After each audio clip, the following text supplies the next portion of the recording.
Hello అండి, welcome back to our channel. ఈరోజు story అందాల రాక్షసి ఎపిసోడ్ 58.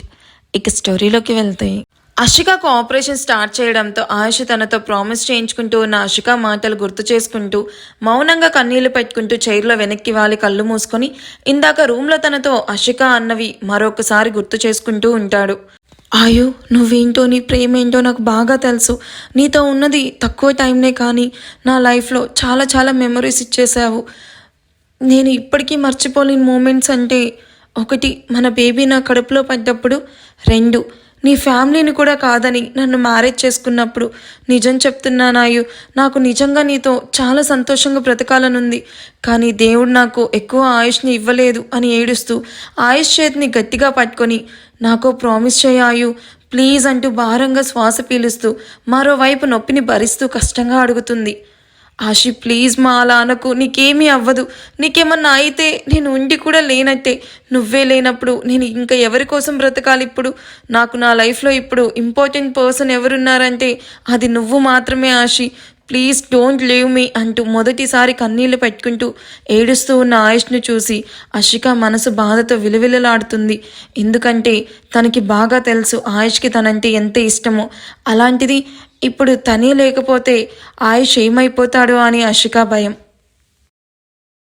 అయ్యో ప్లీజ్, నాకు ఎక్కువ టైం లేదు, ప్లీజ్ ప్రామిస్ మీ అంటూ ఆయుష్ చేతిని గట్టిగా పట్టుకొని, నేను మీ ఫ్యామిలీకి ఎందుకు నచ్చలేదో నాకు తెలియదు, బట్ నాలాగా మనకి పుట్టబోయే బిడ్డ మీ ఫ్యామిలీకి దూరంగా పెరగకూడదు. తనకి అమ్మమ్మ తాతయ్యల ప్రేమతో పాటు నానమ్మ తాతయ్యల ప్రేమ కూడా అందాలి. తను అందరి ప్రేమను పొంది అందరి మధ్యలో ఒక ప్రిన్సెస్లా పెరగాలి.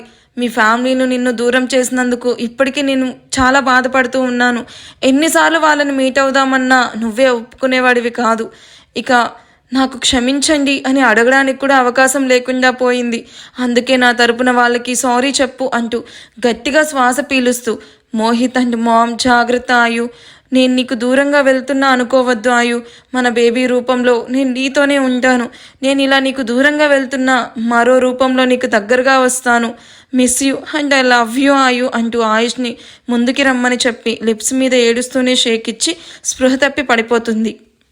అది చూసిన ఆయుష్ కంగారు పడ్డం, వెంటనే డాక్టర్ లోపలికి వచ్చి ఇంజెక్షన్ చేయడం, అషికాతో హార్ట్ గురించి చెప్పడం, తను ఆయుష్ను ఒప్పించి చనిపోతుందని తెలుస్తున్నా సరే అందరి వైపు చిరునవ్వుతో చూస్తూ ఆపరేషన్కి సిద్ధమవుతుంది. అదంతా గుర్తురాగానే ఆయుష్ కళ్ళు ఆగకుండా వర్షిస్తూనే ఉంటాయి. అక్కడున్న అందరూ అషిక తిరిగి రాదు అని తెలిసినా తనకేమీ కాకూడదు అని దేవుణ్ణి కోరుకుంటూ ఏడుస్తూ ఆపరేషన్ థియేటర్ వైపు చూస్తూ ఉంటారు.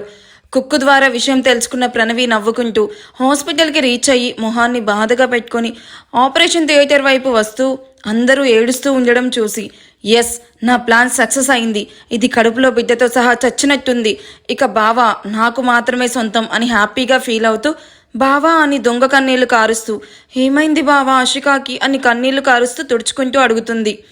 సంధ్య ఏడుస్తూ డాక్టర్ చెప్పిందంతా చెప్పి లోపల ఆపరేషన్ జరుగుతుంది ప్రణవి అంటూ ఏడుస్తూ దిలీప్ చేతిని గట్టిగా పట్టుకొని కూర్చుంటుంది. ఛా, ఇదేంటి ఇలా జరిగింది? ఇద్దరు చేస్తారనుకుంటే ఆ బిడ్డ బ్రతికేలా ఉంది. ఏదైతే ఏంట్లే, అది బ్రతకదు అని చెప్పారు కదా, ఆ బిడ్డను చంపడం నాకెంత పని అని మనసులో అనుకుంటూ పైకి మాత్రం ఏడుస్తూ తను కూడా ఎప్పుడు ఆపరేషన్ అవుతుందా అని ఎదురు చూస్తూ ఉంటుంది. దాదాపు 2 గంటల 45 నిమిషాల తర్వాత లోపల నుండి కేవుమని పసిపాప గొంతు ఏడుపు విని అందరూ గుండెల్ని చేత్తో పట్టుకుని ఆపరేషన్ థియేటర్ వైపు చూస్తూ ఉంటే కాసేపటికి నర్సు తెల్లటి టవల్లో పసిపాపను తీసుకుని వచ్చి, కంగ్రాట్స్ సార్, మీకు పాప పుట్టింది అంటూ ఆయుష్ చేతుల్లో పాపను పెట్టేసి లోపలికి వెళ్ళిపోతుంది. బేబీ పింక్ కలర్లో తెల్లటి బుగ్గలు ముట్టుకుంటే కందిపోయేలా ఉన్న కూతుర్ని చూసి ఆయుష్ కళ్ళల్లో నీళ్లు తిరుగుతాయి.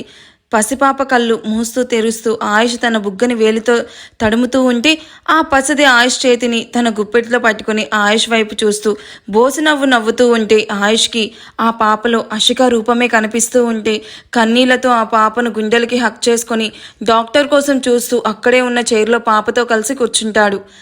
మరో అరగంట తర్వాత భారమైన అడుగులు వేస్తూ డాక్టర్ ఆ రూమ్ నుండి బయటికి రావడం చూసి అందరూ డాక్టర్ వైపు అడుగులు వేస్తారు. ఆయుష్ పాపని ఎత్తుకుని డాక్టర్ వైపు చూస్తూ డాక్టర్ అషిక అంటూ చూడడంతో ఆ డాక్టర్ మొహానికి ఉన్న మాస్క్ తీసి తల అడ్డంగా ఊపుతూ చాలా ట్రై చేశాం బట్ అంటూ చెప్పలేక ఇంకో అరగంటలో హార్ట్ సర్జరీ జరుగుతుంది. మీరెళ్ళి తనని చూడొచ్చు. ఆ తర్వాత సర్జరీ అయ్యాక బాడీని ఫార్మాలిటీస్ ఫినిష్ చేసి అప్పగిస్తామని చెప్పి డాక్టర్ వెళ్ళిపోవడంతో సంధ్య అది విని షాక్తో కళ్ళు తిరిగి పడిపోతుంది.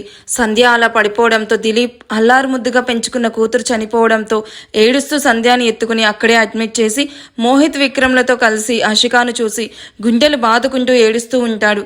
దిలీప్ను కంట్రోల్ చేయడం విక్రమ్ మోహిత్లకు కష్టం అవ్వడంతో అక్కడి నుండి బలవంతంగా బయటకు తీసుకుని వస్తారు.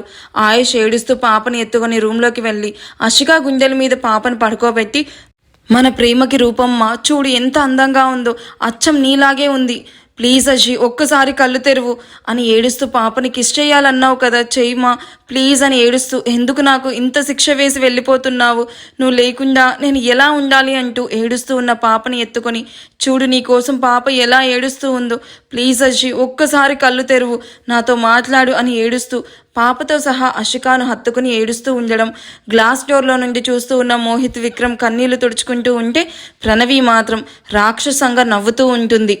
కాసేపటికి సార్ ఆపరేషన్కి టైం అవుతుంది ప్లీజ్ అంటున్న సిస్టర్ మాటలకు ఆయుష్ తన వైపు కోపంగా చూస్తూ, నా ఆశకి ఏమీ అవ్వలేదు, ఈ సర్జరీకి నేను ఒప్పుకోను అంటూ ఆశి లేరా మనం వెళ్ళిపోదాం, వీళ్ళని హార్ట్ని వేరే వాళ్ళకి పెట్టాలని చూస్తున్నారు, కళ్ళు తెరిచి నీకేమీ కాలేదని చెప్పు అంటూ వియర్డ్గా బిహేవ్ చేస్తున్న ఆయుష్ని హత్తుకుంటూ, బావా ప్లీజ్ కామ్ డౌన్, ఆషిక మనల్ని వదిలి తన ప్రతిరూపాన్ని మనకి ఇచ్చి వెళ్ళిపోయింది, ఇది మనకి ఇష్టం లేకపోయినా ఒప్పుకోవాల్సిన నిజం అంటున్న మోహిత్ను హక్ చేసుకుంటూ తనతో నా లైఫ్ ఎంత హ్యాపీగా ఊహించుకున్నానురా, బట్ అది నన్ను పాపని ఇలా వదిలేసి వెళ్ళిపోయిందో చూడు అని ఏడుస్తున్న ఆయుష్ను ఎలాగోలా నార్మల్ చేసి సర్జరీకి ఒప్పిస్తాడు.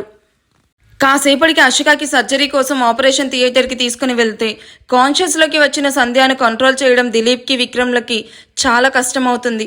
సంధ్యాను చూసిన మోహిత్ ఏడుస్తూ పాపని ఎత్తుకొని సంధ్య ఒళ్ళో పడుకోబెట్టి, అషిక లేకపోయినా మనం ఈ పాప ఉంది మామ్, తనలోనే మనం అషికాని చూసుకుందామంటూ కన్నీళ్లతో చెప్తున్న మోహిత్ వైపు చూస్తూ పాప వైపు చూసిన సంధ్యాకి అచ్చం అషికాలా ఉన్న పాపను చూసి గుండెలకి హత్తుకొని పుట్టడంతోనే కన్న తల్లిని దూరం చేసి ఆ దేవుడు నీకు అన్యాయం చేశాడు బంగారం అంటూ శూన్యంలోకి చూస్తూ కూర్చున్న ఆయుష్ను చూసి మీ డాడ్ను నువ్వే మళ్ళీ నార్మల్ చేయాలి అని చెప్తూ ఏడుస్తూ ఉన్న పాపని లాలిస్తూ అషికాను తలుచుకుంటూ ఏడుస్తూ ఉంటుంది.